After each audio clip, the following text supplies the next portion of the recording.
Hey guys, it's Angela Humphreys with North Carolina School Choice, and I'm coming to you today from my outdoor environment, my potential homeschool environment, and I just wanted to talk to you today about the homeschool sector of education.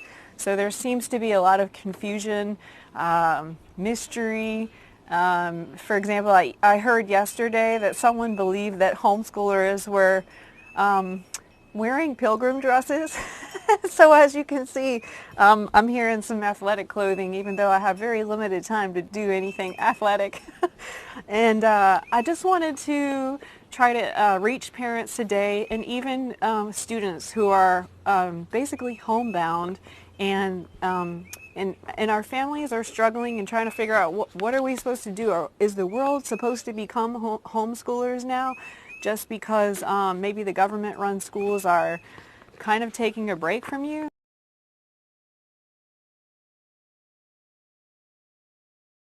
I'm going to be unique. And now I have dedicated like a craft room slash homeschool room to my child's education. And you don't even have to do that. I mean, you could be at the kitchen table. You could be on your back porch. There was a time when we did a lesson on our trampoline, you know. So there is no cut and dry. The state of North Carolina does not make you, follow some tight-laced regiment. So anyway, so tip one, and then a lot of rambling. So tip one, create your schedule. Figure out when you have time to teach or guide your child, or come up with the schedule for your family. Step two is plan. Plan what your lessons may need to look like. Three, tap into the homeschool community. I think I mentioned I am a homeschool mom. I'm not wearing a prairie dress, so you might not be able to find me if you are looking for someone to connect with in the homeschool community.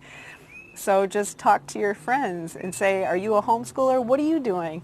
What are you doing during this time? So it just so happens me and my daughter, we're doing the same thing we've always done. You know, certain days of the week, we're planning on doing school. Sometimes things come up, doctor's visits, orthodontist appointments, and we adapt. The world is adapting right now to what's going on with the coronavirus, the COVID-19. So I'm just encouraging you to adapt in your home environments and in your educational environments. And you are capable. You can do it. I want you to be empowered. So where was I? Step three, tap into the homeschool community. Four is ask friends if they have curriculum sitting around.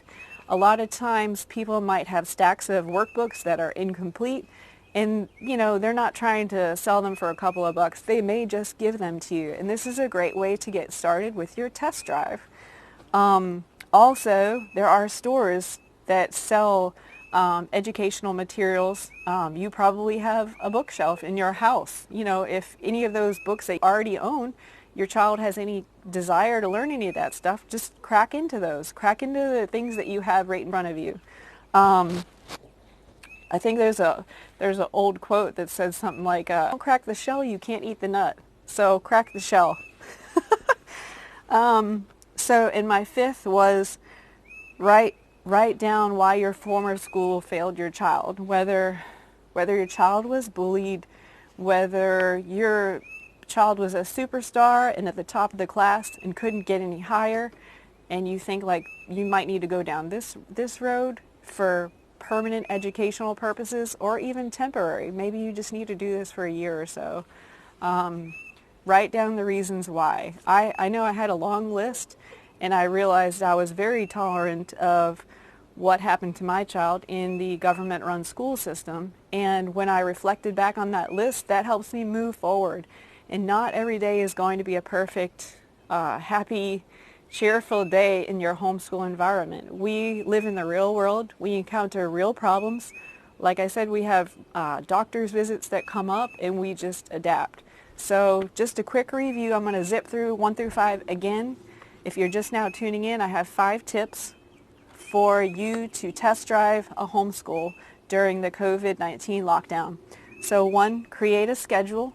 2, plan what your lessons may need to look like. Tap into the homeschool community.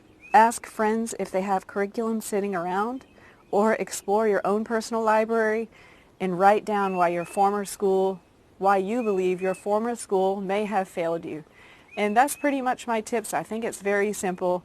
We all have limitations. If you hate math and you cannot teach that, you can outsource that type of thing. So this is all the more reason why your tax dollars should follow you to the education that best fits your child.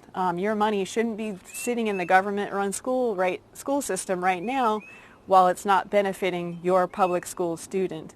Your money really needs to benefit your family. That's what it's there for. So look into school choice and come along with me on a journey. Thanks for watching.